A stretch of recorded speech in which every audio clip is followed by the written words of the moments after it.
Russia paid for Turkmenistan $340 per 1,000 cubic meters. So this business now is not profitable. Now we are only a transit country. We are not the reseller of gas from Turkmenistan and Uzbekistan.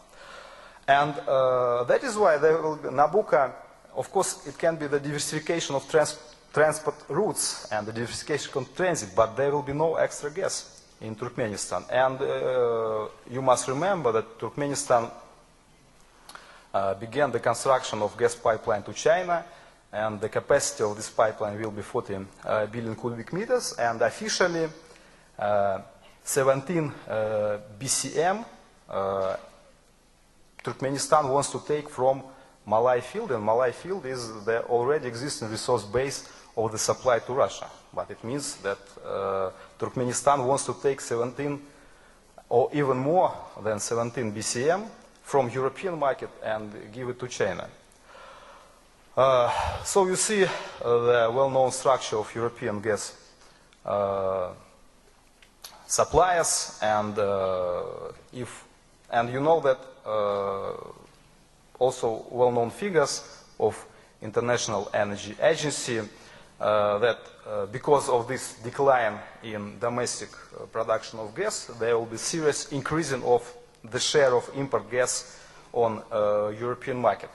So it means that Europe must find extra gas, and it will be very difficult to do it because, for example, in 2015, Norway will reach the plateau.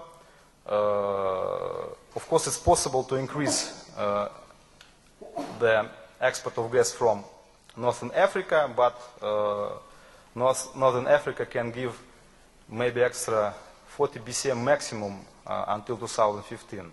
So the problem of Iran is well known.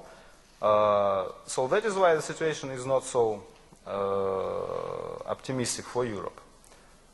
But I told about Nabucco, so let's say a few words about the ideas of liberalization of European gas market, because I told about one popular idea is that Europe must organize the diversification of supply, and I told that it will be very difficult to do it. And another idea is the liberalization of European gas market. Of course, you know about this third energy package. And it's very interesting that Russia is very nervous about this package, and our president, our prime minister, they criticize this document, but in reality, in my opinion, it's much more comfortable for Russia than for Europe. Why? Because the main idea is the liberalization of access to gas transport infrastructure. And of course, if your commodity is competitive, the liberalization is not so dangerous to you, because you can ask for European regulators to give you the liberal access to the transport infrastructure. It means that with the help of this third package, Russia can find the way to the final consumer and to increase stream. And the situation is absolutely similar to the situation in other oil and gas producing countries. I mean that a huge fields, but very far from already existing pipeline system, and the lifting costs on this field will be much more higher than the lifting costs of already working brown fields. But for Europe, in my opinion, it's an opportunity and not a problem, because it's impossible to speak about resource nationalism in the situation with decline in gas and oil production. And last year, we have, first year during last 10 years, we have the decline in oil production. This year, we'll have the decline, the serious decline in gas production. It's not a forecast, it's a reality, because you saw the figures. But when Europe began to blackmail Russia with these ideas of diversification, Russia also find maybe not so clever answer, but Russia now is trying to blackmail Europe with the diversification of the markets. In my opinion, it's a very stupid situation, because for Russia, Europe is a very good market, and for Europe, there is no other alternative, real alternative, if we're speaking about gas supply. But now we see the struggle between Europe and Russia. We're trying to blackmail each other, and Of course, it will be very difficult for Russia and maybe not so profitable to find these alternative markets, but we began to do it first of all with oil, and you see the structure of Russian oil export, and now it's possible to export oil to China only with the help of railroad transportation, but you see the share of railroad export is a little bit more than 5%.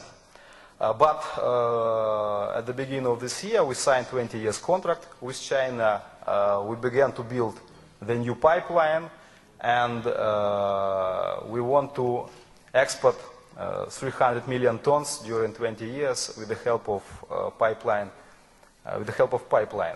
So it means that the very simple situation.